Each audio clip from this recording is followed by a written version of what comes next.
Good evening, everyone. My name is Chris Cooper, known as the Channel Guy Trader, and I'm reporting to you live from our new office down in Miami, Coral Gables. If you are in the area, shoot me an email, give me a contact. You can definitely come and check out the new office that we have down here. Aside from that, today's date is Tuesday, April the 9th, 2013, and here is today's After the Bell Market Summary brought to you by WallStreetTrading.com. Pretty much no more satellite reporting to you guys live from the satellite office. I have now moved out of my home office to a nice office that we have here down in Miami, Coral Gables. If you're in the area or if you're flying in town and you would like to come check out our office, you're more than welcome to. Again, just shoot me an email at ccooper@wallstreettrading.com and you're more than welcome to check it out. Or if you're in the area and you're interested in finding out how you could trade with our firm, you're more than welcome to pass by anytime during the day, during the market hours, and come by and check us out. So aside from that new news piece that I want to give you guys there, Dow Jones was up close to 60 points. The Nasdaq was up a little over 15.5 points. S&P 500 was up a little over 5.5 points. If we take a look at the breadth on the market today, breadth was in favor of the bulls. We had 3,365 issues advancing on the NYSE, Nasdaq, and the Amex. We had 2,734 issues declining on the NYSE, Nasdaq, and the Amex. All right, so again, breadth in favor of the bulls today. As you can see here, the ES made a nice little move today, or I should say the SPY here, since you guys are not looking at the ES.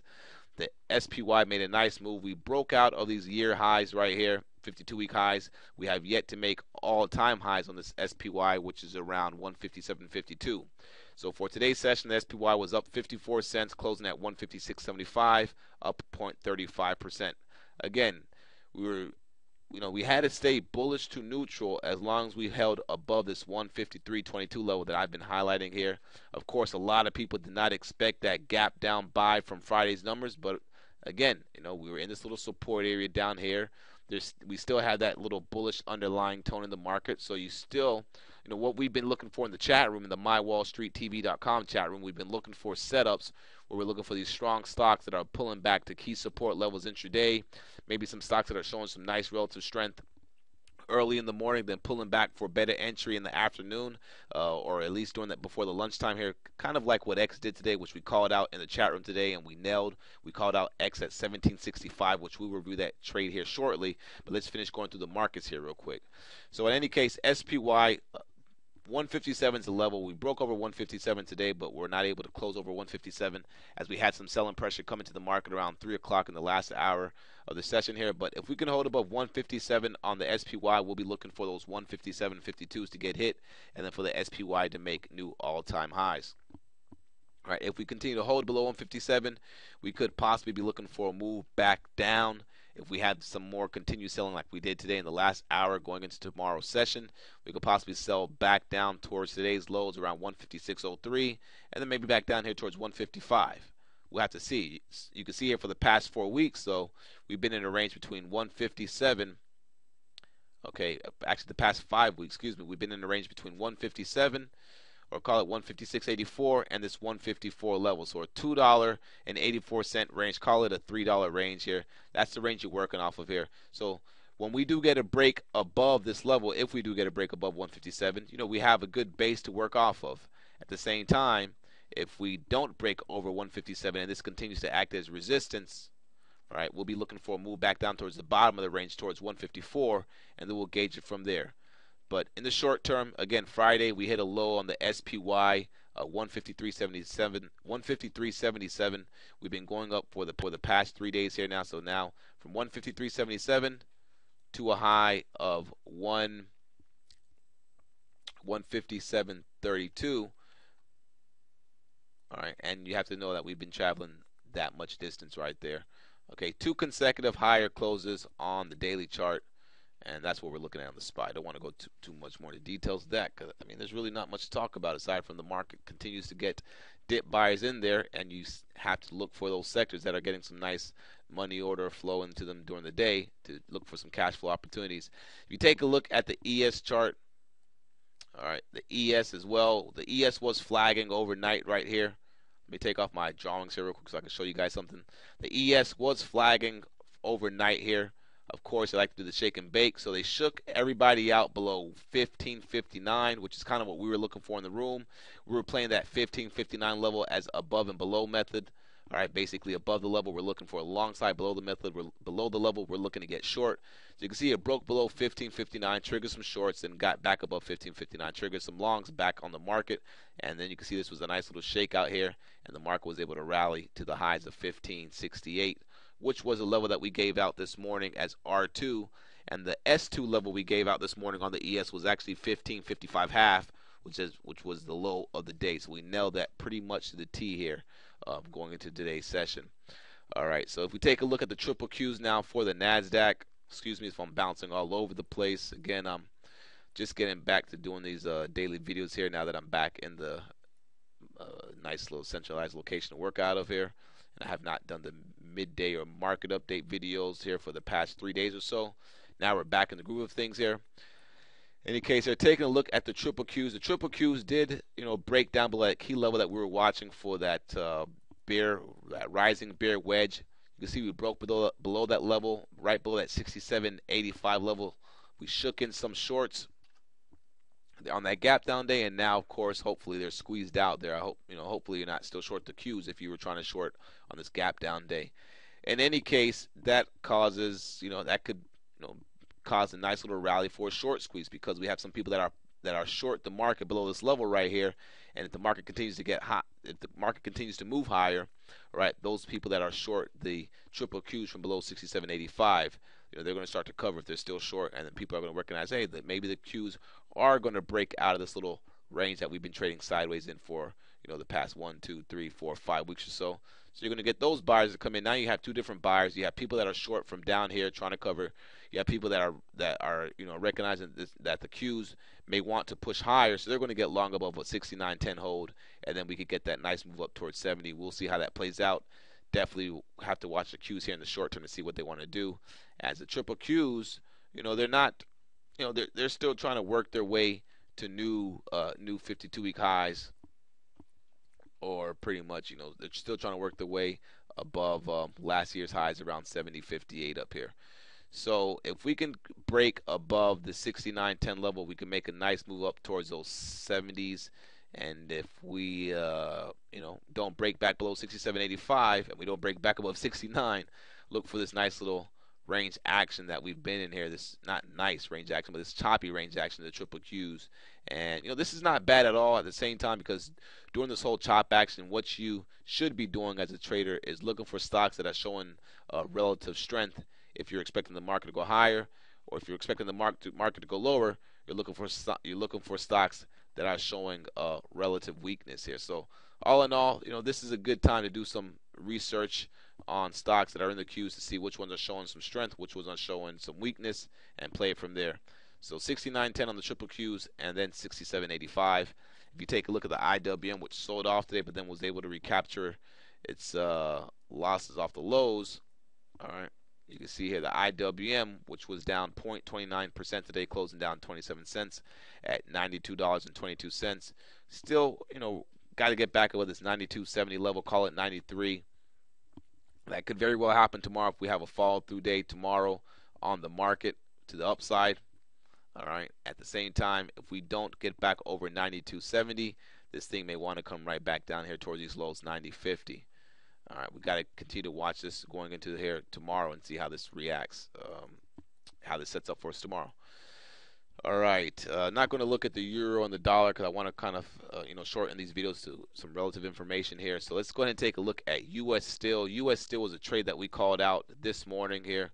You take a look at the chart. The chart has been in a downtrend since the start of the year, and the U.S. Steel was down 32% for the first quarter. So with the dollar looking like it's going to roll over, which I guess I have to show you guys the dollar now since I talked about that. With the U.S. dollar looking like it wants to roll over from the little rise that it's been having from from the $79 level there to the 83 level from early February to March. These basic material stocks could get a bounce. All right, so if I draw this little trend line in right here, and I draw a little parallel trend line down here, you can see U.S. Steel was able to get back above this little key trend line that we're watching from these key inflection points right here. Okay, so if we can continue to hold above 17, we have a capitulation action that's in play from the breakdown of this $19 level here. Look at the volume that came in. All right, happens to be one of the higher volume spikes that the U.S. still has had since last July. Okay, so therefore this could be a nice little short-term capitulation play, and this thing can make a nice move back up towards those 19s. All right, to recheck that breakdown level as a back test, and then we'll see what happens from there. Okay, where I was actually on a talk show or financial radio show this afternoon called 880 in the biz. They air in different cities. I know they air in Miami. And I gave them U.S. Steel as one of my short-term trades to watch off the 17 level. Kind of makes sense. I mean, CLF was on fire today. We take a look at CLF. You can see that CLF was had a nice little short cover today, rally today here. Some short players getting squeezed. The stock has been trading in a range between 19.50 and 18. So the fact that we got this nice volume that came in today off of this lower volume that we've been having here, all right, and of course we know the stock has been getting beaten up here. You can see it's trading out this little range from these closing prices. Finally, a nice close above. We can have some nice follow through here, especially if we get above this 20-day declining moving average. So keep an eye on CLF, keep an eye on X, keep an eye on these little steel stocks. Alcoa beat earnings per share by a penny, even though they missed on the revenue end. But hey, a lot of people are optimistic on this market, and that continues to be the case as these dip buyers are not leaving anytime soon, at least not yet. So keep an eye on these stocks. It's beaten down here, and these stocks may get a bounce in the short term if the market continues to go higher and the U.S. dollar declines. Since again, the basic material sector has been one of the beaten up sectors that have some depressed stocks there that could get bought up. All right, now since I mentioned the dollar index, I want to show you guys the dollar index. The dollar index is breaking down out of this little rising channel that we've been in here. You can see connect this little trend line here from mid-March. Connect this little trend line up here, draw your little parallel trend line. And you can see it's breaking down out of a rising channel, which 80%, 75% of the time, this thing resolves to the downside. So therefore, you can see we have 3 confirmed closes below this trend line. If we break today's lows, we should see some more follow through down on the dollar futures, which I believe will cause a nice bounce in the precious metals sector. And speaking of precious metals, did anybody see the move that gold had today? My partner James in the chat room, he called the GOD and the SLV to the T. And we're also able to make some nice money, cash flow trades in the SLV. All right, but GLD is back above this 152 level here. If we can hold above 152, you can see, of course, this thing is getting choppy. But if we can hold above the 152 level, all right, we already did a nice little shakeout below these 151s here. All right, and we have our identified resistance right here at 156. If this is in fact a nice little shakeout down here and buyers start to step in, we could see a nice move back up towards these 156s. All right, but again, low volume. Volume's been pretty much low in the GLD for the past 2 days, so we really need to see some nice volume to have more conviction that this is actually going to try to be a bottom down here. If we take a look at SLV, silver. All right, silver. Looks a little bit interesting for the fact that silver broke down out of this nice little consolidation range. And if we were to get back above 27.50, which I'm pretty sure a lot of people have their stops above this little area right here, this could cause a nice little bounce. I do like silver a little bit more than gold today for the fact that silver actually did have some nice volume compared to yesterday's volume. And we could possibly be seeing, if we could see a nice little follow through day tomorrow with some nice confirmation volume, we could possibly be seeing a nice little shakeout that is taking place below this 27.50. We have to wait and see, but again, we'll keep you guys updated on that.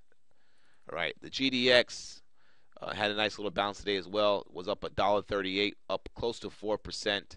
You can see from this little breakdown that it had right here at 36, we closed actually not 36, but 35.89. We closed above 35.89. We actually closed at 36.03 today. If this thing could hold above this 35.89 level and break back over the highs of the day today, which was 36.29, we could make a nice move up here towards 37, which would touch the 20-day moving average, which isn't really declining that much anymore. It's really starting to flatten out, which is kind of telling you that this trade is kind of turning a little bit neutral. But some nice support is around 32.50. This week we hit a low of 33.71. We have some nice support from the 2009 levels around the 32.50, 33 area.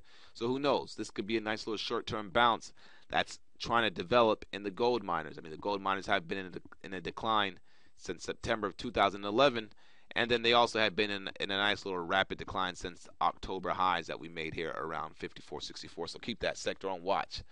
As far as some stock goes, I mean, we had some nice moves in the technology sector. Take a look at Microsoft. Microsoft was up 3.5% today. This thing's making a nice little breakout. MSFT. I'm not sure if any news came out in that stock today, but still a nice move in the stock and the name. Intel was up over 3%. Again, this stock has earnings coming out here. They are trading sideways. Stock has been trading sideways in the range between 22 and 21.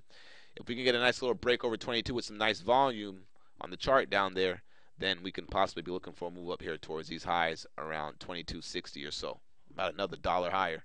Plus, again, they have earnings on the 16th. All right, the commodity sector had a nice little move today. You take a look at some of the oil drillers here. Halliburton, all right, had a nice little bounce up today. Keep an eye on this stock. If I had the drawings here, you can keep an eye on the stock. Draw your little trend line in there. All right, draw your little parallel trend line in there. And you can see this name's bouncing down here to the bottom of the channel support. All right, so one way to gauge this thing, one way to gauge the stock here to see if it's going to see who's in control or if buyers are going to be in control here in the short term is you draw your 50% channel line here, or trend line I should say, and if we get back above this 39.50 area or so, you can possibly expect this stock to make a move back up here towards the top of the channel around 41, especially if the oil names start to catch a bit. So keep that one on watch. Again, keep the gold miners on watch. Take a look at GG. GG broke down out of this nice little consolidation range, and then you can see how it's right back into that little consolidation range. Okay. Stock broke down here below 32, and now it's back above 32. So if you were trying to short this name right here, you got chopped up, and I mean, you're just kind of confused right now. But one thing that you need to know is if we hold above 32, you can expect some people to start covering that are short down here, especially if we start inching our way back up towards these 34s. Because then if we break over 34, anybody that got short this name below 32 off this little consolidation range breakdown that was trying to take place right here, they'll be in a nice little trap, and then the bulls may try to run them over and move this to the top side. Again, the catalyst that we need for that to happen though would be gold to continue catching that bid that like it had today, and the miners holding a bid, and some of these names making continuation moves into tomorrow. So we'll see how that plays out. Aside from that, folks, we'll have more stuff to watch in the room. We do a lot of call-outs in the room. We do our little pre-market warm-up here before the market opens. If you want to get involved with that, make sure you check out the chat room, mywallstreettv.com. To get access to the chat room, though, with the password, you have to fill out that form on the homepage on wallstreettrading.com. Aside from that, again, new Miami office location. If you're in the Miami area, come check us out. I can give you actually, I'll have the address posted up on the website pretty soon. Yeah, and aside from that, have a great night, guys. We'll be back with the midday market videos, after the bell market summaries, and the weekend wrap-ups going forward. Have a nice day. Cheers.